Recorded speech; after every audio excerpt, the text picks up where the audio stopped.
Hello दोस्तों, biology की online class में आप सभी का एक बार फिर स्वागत है। दोस्तों, हम पढ़ रहे हैं आनुवंशिकी का चैप्टर और आनुवंशिकी के अंतर्गत जैव विविधता और आनुवंशिकता ये पाठ हम पढ़ रहे हैं। और इसके अंतर्गत आज जो हम पढ़ने वाले हैं वह अपने आप में बहुत ख़ास है, बहुत विशेष है, क्योंकि आज हम पढ़ने जा रहे हैं मेंडल का पहला प्रयोग। ठीक है दोस्तों, पिछले वीडियो में हमने मेंडल के जीवन और उनके कार्य, उनका योगदान आनुवंशिकी में कितना है, ये सभी जो बातें हैं, छोटी छोटी और विशेष बातें हमने सीखा है। अब आज उनके प्रयोग की ओर हम चलते हैं और आज के इस वीडियो में उनका जो पहला प्रयोग जो उन्होंने किया है, जो सफल रहा है, ऐसे प्रयोग को हम समझेंगे। अब ये जो प्रयोग है, यह क्या इसमें ख़ास है, कौन सी ऐसी विशेषता है, इसके बारे में हम जानेंगे। तो आइए सबसे पहले ये देखते हैं कि जो इनका प्रयोग है ये क्या है। तो जैसे कि आपकी स्क्रीन में दिख रहा है कि इनका जो पहला प्रयोग है वह क्या है, एक जीन की वंशागति। ठीक है ना, इसको हम कहेंगे क्या, एक जीन की वंशागति। ठीक है, तो एक जीन की वंशागति ये आपकी स्क्रीन में दिख रहा है।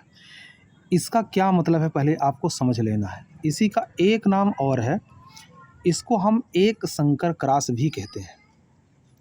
एक संकर क्रॉस, इसका और एक नाम क्या है, एक संकर क्रॉस।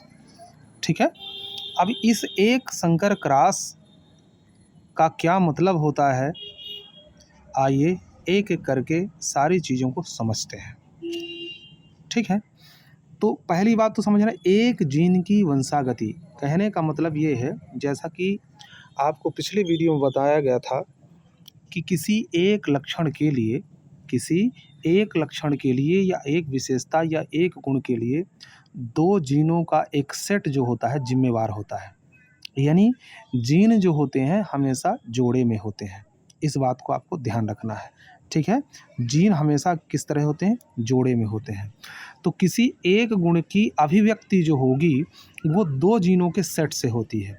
यानी जीनों का जो एक सेट दो की संख्या में जो होते हैं, इनके द्वारा एक गुण की अभिव्यक्ति होगी। यानी लंबाई यदि किसी जीव की है और लंबाई के लिए कोई गुण है, कोई जीन जिम्मेवार है, तो कैसा होगा, यदि हम मान लें कि लंबा के लिए टी, यानी टॉल मीन्स लंबा होता है, टी ले लेते हैं, तो टी ये दो क्या हो गए, जीनों के सेट हो जाते हैं और इनसे जो लक्षण अभिव्यक्त हो रहा है वो क्या हो रहा है, लंबा।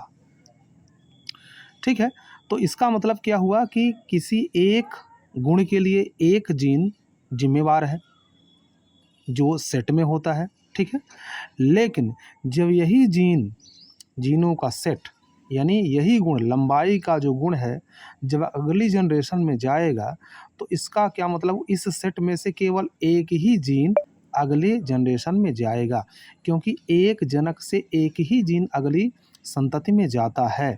ठीक है, इस बात को आपको ध्यान में रखना है कि किसी एक गुण के लिए जो जीनों का सेट होता है, तो उसमें से एक ही जीन जो होता है वो अगली जनरेशन में जाता है एक जनक से। अब जैसे दूसरा जनक, क्योंकि होता क्या है कि जनरेशन बढ़ाने के लिए दो जनक होते हैं, एक मेल होता है, एक फीमेल होता है। तो मेल के सेट में से एक जीन आएगा और फीमेल के सेट में से एक जीन आएगा। कुल मिलाकर के एक जनक से एक जीन की ही वंशागति हो रही है, यानी एक जीन ही अगली जनरेशन में पहुंच रहा है। इसीलिए इसको क्या कहा जाता है, एक जीन की वंशागति।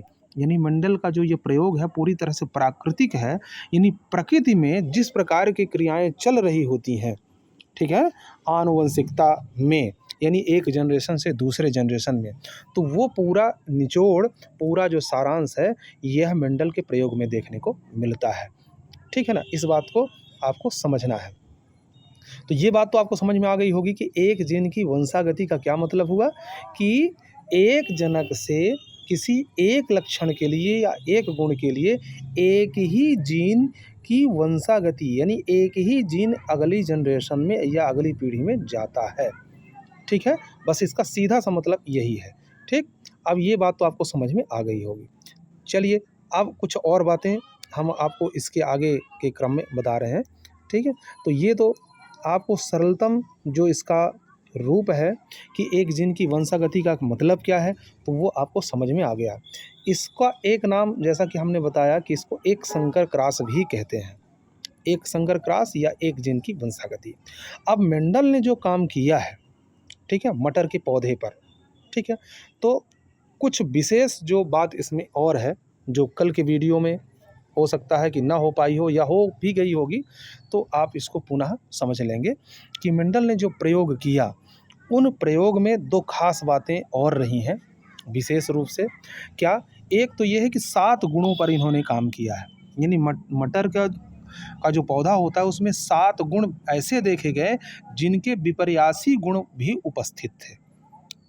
7 गुणों पर अध्ययन किया, यानी मटर के पौधे में 7 गुण उपस्थित थे और उन 7 गुणों में विपर्यासी रूप उपस्थित थे, यानी विपर्यासी रूप भी पाए जाते हैं। इसका क्या मतलब हुआ? जैसे अब उदाहरण देंगे तो आपको समझ में आ जाएगा। लंबाई एक गुण हो गया, तो लंबाई के 2 रूप मटर में कौन कौन से देखने को मिले? लंबा और बौना। बात समझ में आ गई होगी आपको। लंबाई एक गुण हो गया और इसके 2 विपरीत स्वरूप, 2 इसके स्वरूप देखने को कौन मिलते हैं? लंबा और बौना। ठीक है, इसी तरह बीज का आकार, तो बीज का आकार 2 प्रकार से पाया जाता था। एक कैसा? गोलाकार और एक सिकुड़ा। 2 विपरीत रूप उसके भी हो गए। इसी तरह से यदि हम बात करें बीज का रंग, तो आपने मटर देखा ही होगा, एक कैसा होता है? येलो कलर का और एक कैसा होता है? रेड यानी कि ग्रीन कलर का। ठीक है ना, तो 2 हरे और पीले रंग का। तो कहने का मतलब ये है कि जो मेंडल ने प्रयोग किया उन प्रयोगों में ये देखने को मिलता है कि मटर के जो 7 गुणों का इन्होंने अध्ययन किया, सभी गुणों के विपर्यासी रूप उपस्थित थे। तो आइए उन गुणों को पहले देख लेते हैं कि वो कौन कौन से ऐसे गुण थे जो जिनके विपरीत जो स्वरूप हैं वो देखने को मिले हैं। ठीक है, तो आइए समझते हैं इसको कौन कौन से रूप हैं वो। तो आपकी स्क्रीन में देखिए दिख रहा है, ये तने की ऊंचाई यानी जिसको हम लंबाई कहते हैं, ये लंबाई जो है, ठीक है ना, तो ये तने की जो ऊंचाई या लंबाई जो होती है इसके 2 रूप कौन कौन से? लंबा और पौना। ये दोनों दिख रहा है आपको, ये आपकी एनसीईआरटी की बुक में दिया भी है, इसको आप नोट डाउन भी कर लेंगे। फूल का रंग कैसा? 2 रंग का है मटर का फूल देखने को मिलता है, एक बैंगनी दूसरा सफ़ेद होता है। फूल की स्थिति कैसी होती है? अक्षी है कि अंत है? अक्षी का मतलब फूल जो है शाखाओं के अक्ष में, जैसे मान लीजिए इस तरह से ये पुष्प है तो शाखा के एकदम बीचों बीच जो फूल लगेगा यहाँ पे, तो इसको हम क्या कहेंगे? अक्षी स्थिति कहेंगे। लेकिन जब शाखाओं के शीर्ष में लगेगा, यहाँ फूल लगा, यहाँ फूल लग गया, तो इसको हम क्या कहेंगे? अंत स्थिति कहेंगे, यानी अंतिम में लगेगा। ये बात भी आपको समझ में आ गई होगी। तो फूल की स्थिति की बात हो गई। फली का आकार, फूला हुआ, सिकुड़ा, या तो फली पूरी फूली हुई मिलेगी या सिकुड़ी मिलेगी। आप मटर की फली देखे होंगे, ये आपको समझ में आती होगी बातें। फिर फली का रंग, फली का रंग भी 2 तरह का होगा, हरा अथवा पीला होगा। बीज का आकार या तो गोल होगा या सिकुड़ा हुआ या मुरझाया हुआ होगा। फिर बीज का रंग पीला या हरा। 7 गुणों का अध्ययन किसने किया? मेंडल ने किया। ठीक है, तो इन 7 गुणों के विपर्यासी रूप देखने को मिल रहे हैं, 2-2 रूप देखने को मिल रहे हैं। ठीक है, ये बात आपको समझ में आती होगी। ठीक है, दूसरी खास बात क्या है जो मेंडल के प्रयोग में अभी जो उपयोग किया भी जाएगा, प्रयोग में देखने को भी मिलेगा एक जीन की वंशागति में, कि जो भी प्रयोग मेंडल ने किया उसका गणितीय विश्लेषण भी मेंडल ने किया था।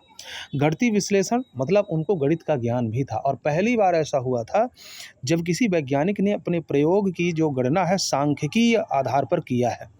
यानी जो मेंडल थे, मेंडल साहब, उन्होंने क्या किया? प्रयोग किया और जो आंकड़ों का विश्लेषण है वो सांख्यिकी विश्लेषण किया, यानी गणितीय विश्लेषण किया, जिसके कारण जो उनका परिणाम था वो ज़्यादा एथेंटिक था।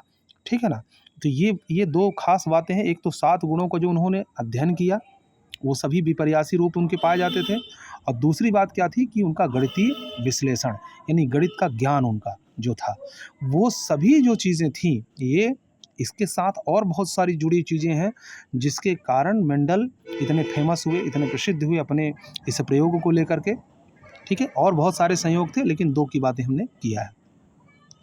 अब आइए इस प्रयोग को समझते हैं कि इस प्रयोग में आखिर क्या हुआ है, कैसे-कैसे हुआ है। अब मेंडल ने जो प्रयोग किया, तो उन्होंने क्या किया, 2 प्रकार के पौधों को लिया। मटर के 2 प्रकार के पौधों का बीज लिया। एक कैसा था, लंबा था, ठीक है? दूसरा कैसा था, बौना था, ठीक है? अब यदि इनके प्रतीक चिन्ह लिए जाएँ, लगे हाथ इसको भी देख लेते हैं कि इनका प्रतीक चिन्ह तो आपको दिख ही रहा है, टीटी। कैपिटल टीटी में लंबे पौधे को प्रेज़ेंट किया और स्मॉल टीटी में किसको किया, बौने पौधे को किया। अब इन्होंने क्या किया कि इनका क्रॉस कराया, ठीक है?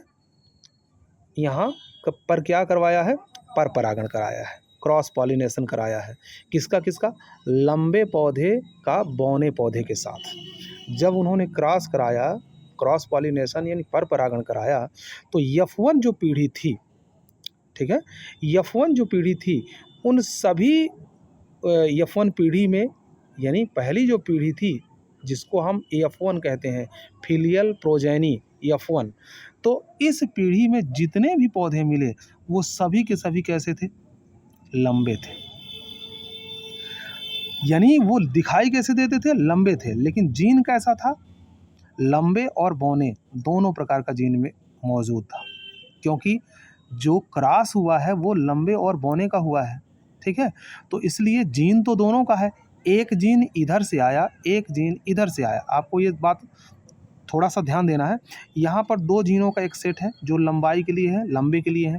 यहाँ पर 2 जीनों का एक सेट है, जो कैसे कहें, बौनेपन के लिए है। अब देखिए, इनका जब युग्मक जनन हुआ, गैमेटोजेनेसिस की जब क्रिया हुई, तो उसमें देखिए केवल एक ही जीन आया ना, यहाँ भी देखिए। और फिर क्या हुआ, इन जीनों के बीच क्रॉस हुआ, यानी निषेचन हुआ। चूँकि युग्मक जनन हुआ तो निषेचन हुआ, और निषेचन हुआ तो 4 पौधे बने। और ये 4 पौधे यहाँ दिख रहा है, लेकिन जितने भी बने उनका ये समझ लीजिए कि जितने भी पौधे बने वो सभी के सभी कैसे थे, लंबे थे। लेकिन वह केवल बाह्य स्वरूप से लंबे थे। बाकी अंदर, यानी कि जब हम उनके आंतरिक स्वरूप की बात करें, तो वो दोनों का मिश्रण था, लंबे और बौनेपन का मिश्रण था। ये कौन सी पीढ़ी की बात थी, ये पहली पीढ़ी की बात थी। यानी F1 पीढ़ी में सभी के सभी पौधे कैसे हुए, लंबे हुए। अभी क्यों हुए, इसकी हम बाद में बात करते हैं, ठीक है? अब चलिए थोड़ा और आगे देखते हैं। तो अब आगे देखिए, अब यही जितने भी F1 पीढ़ी से जो प्राप्त पौधे थे, ठीक है ना? इन F1 पीढ़ी से जो प्राप्त पौधे थे, जब उनका क्या कराया गया, सेल्फ पॉलिनेशन, स्वपरागण कराया गया, ठीक है?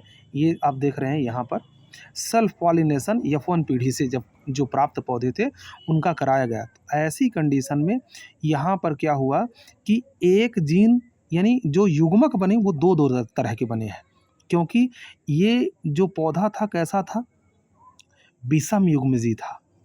कैसा था, जीन इसके कैसे थे, हेट्रोजाइगस थे। हेट्रोजाइगस का मतलब विषम युग्मजी जीनों का सेट था इनमें। क्योंकि देखो, जीन का जो सेट है वो कैसा है, वो असमान है। तो जब जीनों का सेट असमान होता है तो उसको हम क्या कहते हैं, विषम युग्मजी, ठीक है? तो विषम युग्मजी में लंबाई के लिए केवल एक प्रकार का देखने को मिलता है, केवल क्या, एक कैपिटल एक स्मॉल। लेकिन यदि हम सम युग्मजी लंबाई के लिए देखें तो 2 प्रकार के देखने को मिलते हैं, एक क्या, टीटी कैपिटल में, और एक टीटी क्या, स्मॉल में। ये सम युग्मजी है और ये क्या है, विषम युग्मजी है। तो यहाँ पर देखिए, जब जब कोई भी जीव विषम युग्मजी होता है तो उसमें जितने भी जीन होते हैं अलग अलग प्रकार के, उतने युग्मक बनते हैं। तो यहाँ पर देखिए 2 युग्मक यहाँ भी बने, 2 युग्मक यहाँ भी बने। अब इन दोनों युग्मकों का जब क्या होगा, युग्मक बनने के पश्चात क्या होगा, जब निषेचन होगा, तो निषेचन में जो पौधे प्राप्त होते हैं वो कैसे प्राप्त हुए, देखिए ये जो आप देख रहे हैं टीटी, ये कैसा है, लंबा है, ठीक है? ये कैसा है, ये भी लंबा है, ये कैसा है, ये भी लंबा है, और ये कैसा है, ये बौना है। तो जो पौधे प्राप्त हुए 2 प्रकार की किस्मों के प्राप्त हुए। बाहर से देखने में 2 प्रकार के पौधे प्राप्त हुए, ठीक है? कैसे? 3 अनुपात में, यानी कि 3 पौधे, 3 भाग, ऐसा समझ लें आप, 3 भाग। 3 भाग पौधे कैसे थे? लंबे थे, और 1 भाग पौधा कैसा था? बौना था। इसका मतलब क्या हुआ? 75%, आप ऐसा समझ लें कि जो 75% लगभग, ऐसा मानो आप कि 75% पौधे कैसे थे? बौने, ये लंबे थे। 75% लंबे और 25% कैसे थे? बौने थे। ठीक है? ये बातें आपको समझ में आ गई होंगी। ठीक है? यानी कि जो एक जीन की वंशागति है, उसमें F2 पीढ़ी, अब चूंकि ये कौन सी विश्लेषण है? ये F2 पीढ़ी है। F1 पीढ़ी में सभी पौधे लंबे थे, लेकिन F2 पीढ़ी में क्या हुआ कि 3 भाग पौधे, यानी 75% पौधे कैसे हुए? लंबे थे, और 25% यानी 1 भाग पौधे कैसे थे? बौने थे। यानी दोनों प्रकार के जीनों की अभिव्यक्ति हुई, लंबेपन के भी और बौनेपन के भी। लेकिन ये तो विश्लेषण कैसा था? ये बाहर से जो देखने को मिलता था वह विश्लेषण था। परंतु यदि हम ऐसा देखें कि जीन का हम विश्लेषण यदि करें, जीन का विश्लेषण करें, तो देखिए यहाँ पर भी देखिए, ये जो आप देख रहे हैं 75%, इसमें 2 स्वरूप देखने को मिल रहे हैं। जीनोटाइप में यदि हम देखें तो जीन प्ररूप 2 टाइप का दिखाई दे रहा है। एक 25% और दूसरा क्या है? 50%। कैसे? देखिए, थोड़ा समझिए इस चीज़ को।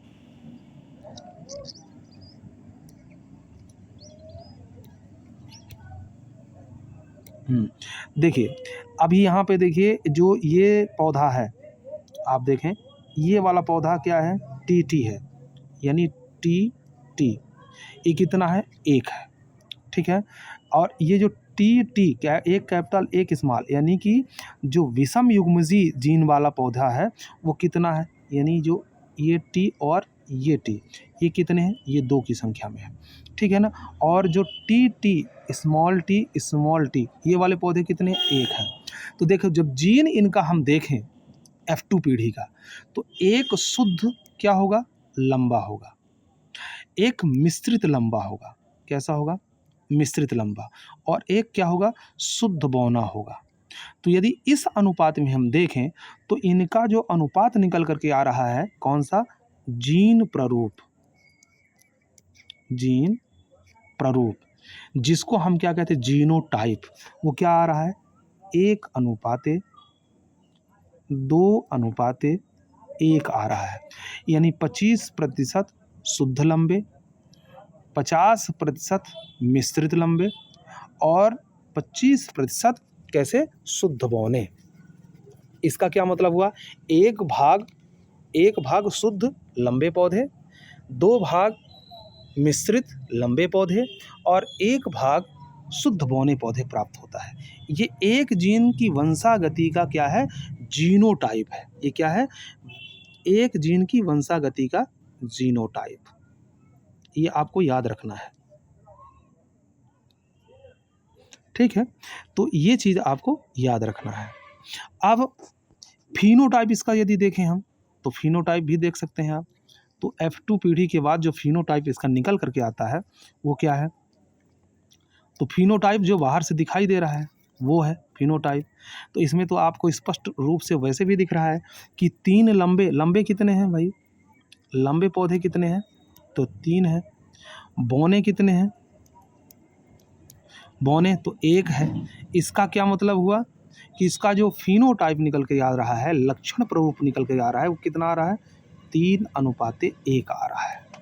बस यही 2 आंकड़े आपको याद रखना है कि जो एक जीन की वंशागति, यानी एक संकर क्रॉस का फिनोटाइप है, वो क्या होगा? 3:1 होता है, यानी 3:1।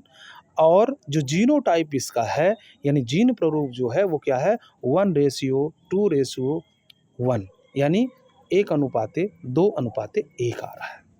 ठीक है? ये तो पूरा प्रयोग था। अब इस प्रयोग के जो परिणाम थे, वो परिणाम आपके सामने हमने सरलतम भाषा में रखने का प्रयास किया। अब देखिए ये जो प्रयोग हुआ है इससे 2 नियम निकल कर के आए हैं। जो मेंडल ने एक जीन की वंशागति का जो प्रयोग किया है उसमें 2 नियम निकले हैं, ठीक है? वो कौन-कौन से 2 नियम निकले हैं, ठीक है? अब देखिए उन 2 नियमों में जाएँ उससे पहले आपको कुछ और चीज़ें बताए दे रहे हैं यहाँ पर जो परिभाषा एनसीईआरटी की लिखी हुई है। जब 2 शुद्ध परस्पर विपरीत लक्षणों वाले माता-पिता, यहाँ ध्यान रखना है, मटर के पौधे में चाहे अप्लाई हो चाहे किसी जीव में हो, देखिए सब में वही बातें हैं क्योंकि ये प्राकृतिक चीज़ें हैं। तो जब 2 शुद्ध परस्पर विपरीत लक्षणों वाले माता-पिता का संकरण कराया जाता है तो उनकी प्रथम संतति में केवल एक ही लक्षण प्रकट होता है और सारे संतान एक स्वरूप एक समान होते हैं। ये F1 पीढ़ी की बात कर रहा है और इसको आप देख भी चुके हैं कि सभी के सभी पौधे कैसे थे, लंबे थे, एक समान होते हैं और एक ही गुण अभिव्यक्त हो पाता है जो प्रभावी होता है, ठीक है ना? तो प्रभावी गुण की अभिव्यक्ति F1 पीढ़ी में हो इसको हम क्या कहेंगे, प्रभाविता कहेंगे, डोमिनेंट। तो इसी के आधार पर मेंडल ने पहला नियम दिया जिसको कहा जाता है मेंडल्स लॉ में क्या, लॉ ऑफ डोमिनेंस यानी प्रभाविता का नियम। लेकिन दूसरी जो F2 पीढ़ी के लिए जो क्रॉस था, सेल्फ क्रॉस था, यानी जो स्वपरागण था, उस स्वपरागण के पश्चात दोनों जीनों की अभिव्यक्ति होती है, ठीक है? इसका क्या मतलब हुआ कि F1 पीढ़ी में भले ही वो जीन दोनों साथ-साथ रहे हैं, लेकिन F2 पीढ़ी के लिए जब युग्मक जनन की क्रिया हुई है, तो उसमें वो साथ-साथ रहते हुए भी घुल-मिल नहीं पाए और अलग-अलग हो गए। ये देखिए अलग-अलग हुए ना यहाँ पे, ये भले साथ-साथ रहे हैं, लेकिन जैसे युग्मक जनन की क्रिया हुई, तो उसमें क्या हो गए ये अलग-अलग हो गए। तो यहाँ से इनके अलग-अलग हो जाने के कारण जो परिणाम देखने को मिला है, वो क्या मिला है कि दोनों जीनों की अभिव्यक्ति F2 पीढ़ी में होती है। तो यहाँ से इन्होंने क्या लिया, दूसरा नियम लिया जिसको कहा जाता है कि कौन-सा नियम? इसको हम कहेंगे पृथक्करण या बीज संयोजन का नियम। चलिए कहाँ से ये नियम लिए गए ये तो आपको समझ में आ गया। तो आइए उन दोनों नियमों की बात कर लेते हैं। तो पहला नियम क्या है? प्रभाविता का नियम देखते हैं। ठीक है? तो देखो पहले उस नियम को पढ़ लेते हैं कि वो क्या है वो नियम। तो जब किसी लक्षण के लिए ध्यान देना है, अब एक जीन की वंशागति है तो एक ही लक्षण की बात होगी। तो जब किसी लक्षण के लिए विपरीत गुणों वाले जीन युग्मक निर्माण के समय एक दूसरे से युग्मक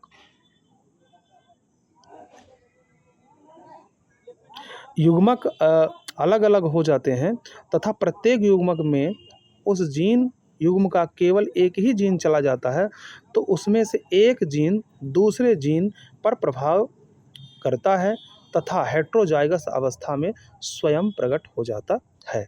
कहने का तात्पर्य यहाँ पे ये है कि जब किसी एक लक्षण के लिए, इसकी सरलतम भाषा में आप इसको समझ लीजिए कि जब किसी एक लक्षण के लिए उसके 2 विपर्यासी रूपों के बीच पर परागण कराया जाता है। जैसे यहाँ पर लंबा पौधा, लंबाई के लिए 2 विपर्यासी रूप देखने को मिल रहे हैं, लंबा पौधा, बौना पौधा, ठीक है ना? ये एक जीन की वंशागति में इसको हम देख भी चुके हैं तो उसको समझना आपके लिए आसान हो जाएगा कि जब किसी एक लक्षण के लिए उसके 2 विपर्यासी रूपों के बीच पर परागण कराया जाता है तो निषेचन के पश्चात F1 पीढ़ी में केवल एक ही जो गुण है या एक ही जीन है उसकी अभिव्यक्ति हो पाती है, ठीक है? और जिसकी अभिव्यक्ति हो पाती है वह प्रभावी गुण या प्रभावी जीन कहलाता है, ठीक है? जिसकी F1 पीढ़ी में अभिव्यक्ति हो पाती है उसको हम कहेंगे प्रभावी जीन या प्रभावी गुण। इस नियम को मेंडल साहब ने क्या कहा? प्रभाविता का नियम। और इसका उदाहरण तो आपके सामने है कि जब लंबे पौधे और बौने पौधे के बीच पर परागण कराया जाता है तो F1 पीढ़ी में सभी के सभी पौधे कैसे हो जाते हैं? लंबे हो जाते हैं। तो यानी कि लंबा का जो गुण है, ठीक है, लंबेपन का जो गुण है वो बौने पर क्या है? प्रभावी है। इसको कहा गया क्या? प्रभाविता का नियम। ठीक, ये बातें आपके समझ में आ गई होंगी। तो ये परिभाषा चाहे अपने से आप नोट डाउन कर लीजिए और चाहे बुक की जो लिखी हुई है, ये जो परिभाषा अभी हमने बताया आपको जो लिखा है वो भी गड़बड़ नहीं है, उसको भी आप पढ़ सकते हैं। जब किसी लक्षण के लिए विपरीत गुणों वाले जीन युग्मक निर्माण के समय एक दूसरे से युग्मक अलग हो जाते हैं तथा प्रत्येक युग्मक में उस जीन युग्म का केवल एक ही जीन चला जाता है, तो उसमें से एक जीन दूसरे जीन पर प्रभाव करता है, यानी प्रभावी होता है, ठीक है, तथा हेटेरोजाइगस अवस्था में स्वयं प्रकट हो जाता है। इसे हम क्या कहेंगे? प्रभाविता का नियम कहेंगे। अब देखिए ये प्रभावी कैसे हो जाता है? समयुग्मजीय अवस्था में तो प्रभावी है ही, लेकिन विषम युग्मजीय में भी प्रभावी है। देखिए ये समयुग्मजीय में प्रभावी है, समयुग्मजीय में तो ये भी प्रभावी है बौनेपन का, लेकिन जब विषम युग्मजीय अवस्था में जो प्रभावी होता है वो क्या कहलाएगा? वास्तविक प्रभावी कहलाता है। जो विषम युग्मजीय अवस्था में जो जीन अपने आप को अभिव्यक्त कर पाता है उसको हम क्या कहेंगे? प्रभावी जीन कहेंगे। और ये नियम क्या कहलाएगा? प्रभाविता का नियम कहलाएगा। ठीक है, ये हो गया पहला नियम। अब इसमें आपको ध्यान रखना है कि जब आप ग्राफ बनाएंगे तो हम आपको यहाँ एक चीज़ बताए दे रहे हैं, जब भी नियम लिखेंगे, यदि आपसे पूछा जाएगा बोर्ड परीक्षा में कि मेंडल की प्रभाविता के नियम को उदाहरण से ही समझाइए, तो ऐसी स्थिति में आपको क्या करना है? नियम लिखना है उनका, और नियम लिखने के पश्चात ग्राफ बनाएंगे। कौन सा? एक जीन की वंशागति वाला, लेकिन उसको आप कहाँ तक आप बनाएंगे? F1 पीढ़ी तक बनाएंगे आप। ठीक है, ज़्यादा लिखने का कोई मतलब नहीं है। तो F1 पीढ़ी तक में बातें क्लियर हो जाती हैं, तो यहाँ तक आपको लिखना है। ठीक है, ये तो हो गया कौन सा? लॉ ऑफ डोमिनेंट यानी प्रभाविता का नियम। चलिए अब हम दूसरे नियम की ओर चलते हैं। दूसरा नियम ये कौन सा है? विसंयोजन या पृथक्करण का नियम। तो विसंयोजन नियम क्या है? ये आपको थोड़ा सा ध्यान देना है। तो आइए फिर से हम उसी प्रयोग में चलेंगे। F1 पीढ़ी के जो जितने भी पौधे थे, ठीक है, F1 पीढ़ी में जो समान पौधे प्राप्त हुए लंबाई वाले, अब इन पौधों का क्या होगा? स्वपरागण होगा। और इस स्वपरागण में क्या होगा कि जो F1 पीढ़ी से प्राप्त पौधे जो कैसे होते हैं? विषम युग्मजीय होते हैं। कैसे होते हैं? विषम युग्मजीय। ये पौधे आपस में क्या करेंगे? स्वपरागण करेंगे। अब इस स्वपरागण के लिए क्या होगा? आपको पता ही है, परागण के बाद फिर युग्मक जनन की क्रिया होगी। तो युग्मक जनन की क्रिया में क्या हो रहा है कि यहाँ पर जो विषम युग्मजीय अवस्था में दो जीन हैं, लंबाई के लिए, लंबेपन के लिए और बौनेपन के लिए, ये दोनों जीन क्या हो जाते हैं? पृथक पृथक हो जाते हैं, आपस में अलग अलग हो जाते हैं। अभी बताया गया है आपको।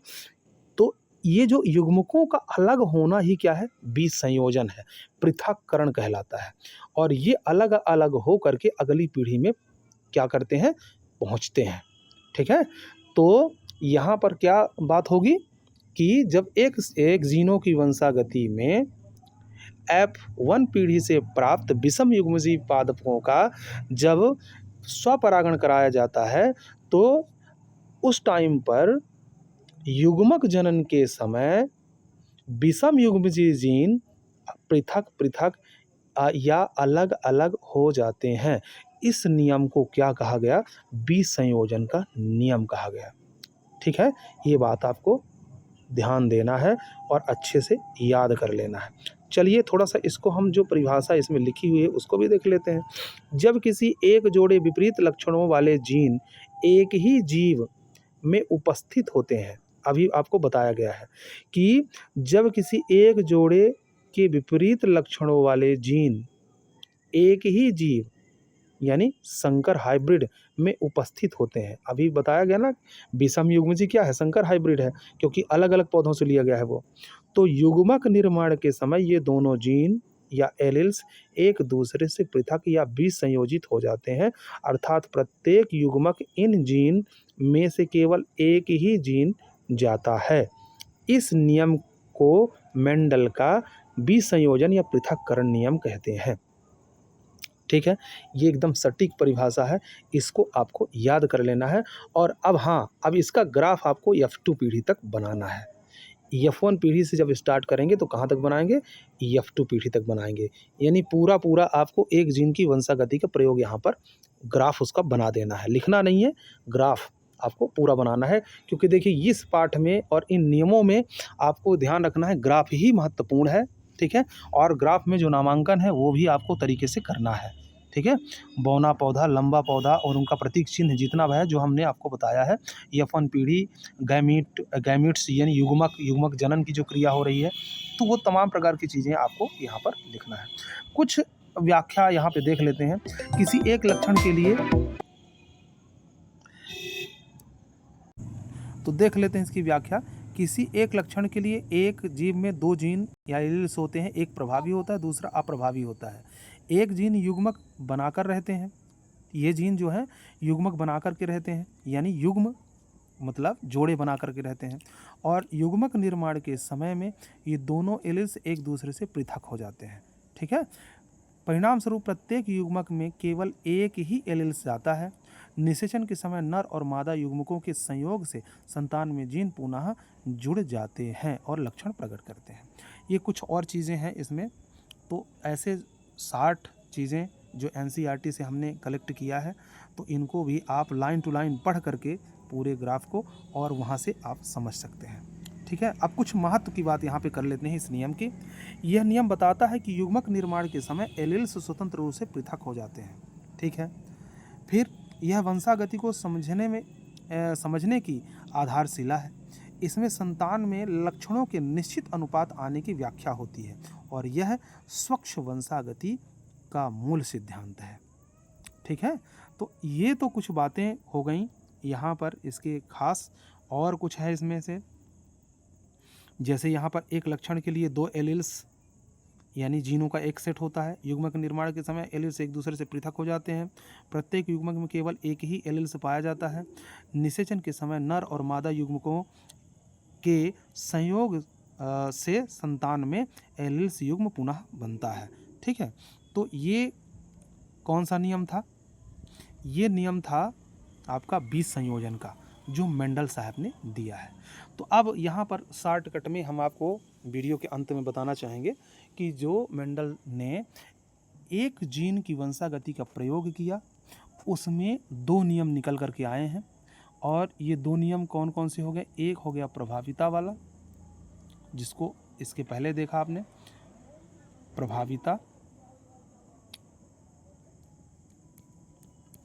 और दूसरा क्या था? बीज संयोजन।